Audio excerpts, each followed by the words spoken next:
اسلام آباد کے district and session court میں چیئرمین پی ٹی آئی اور بشرا بی بی کے خلاف غیر شرعی نکاح کیس کی سماعت کا آغاز ہو گیا۔ مقدمے کے گواہان مفتی سید اور اون چودھری نے اپنے بیانات ریکارڈ کرا دیے۔ دونوں گواہان نے نکاح کو غیر شرعی اور غیر قانونی قرار دیا۔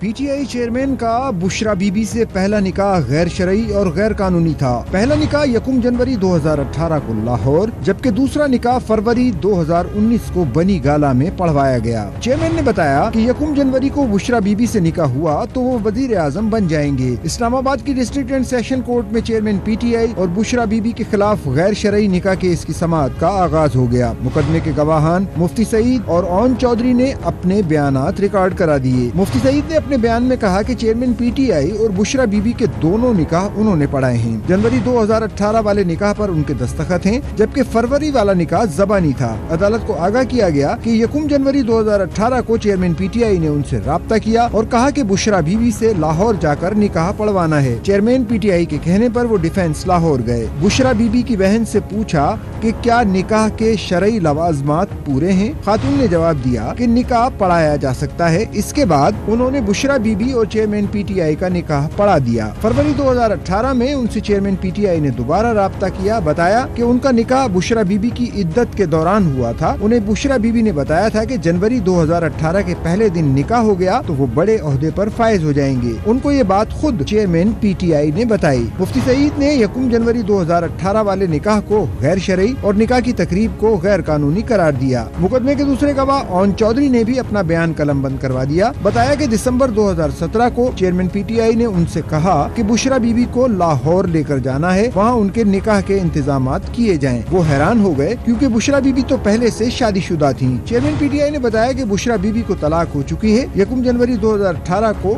وہ اور زلفی بخاری لاہور گئے جہاں مفتی سعید نے بشرا بی بی کا نکاح چیئرمین پی ٹی آئی کے ساتھ پڑھایا۔ چیئرمین پی ٹی آئی اور بشرا بی بی نے پہلا نکاح جان بوجھ کر دوران عدت کیا۔ دونوں گواہوں کے بیانات قلم بند کرنے کے بعد عدالت نے کیس کی سماعت 2 دسمبر تک کے لیے ملتوی کر دی۔ آئندہ سماعت پر مقدمے کے تیسرے گواہ محمد لطیف اپنا بیان قلم بند کروائیں گے۔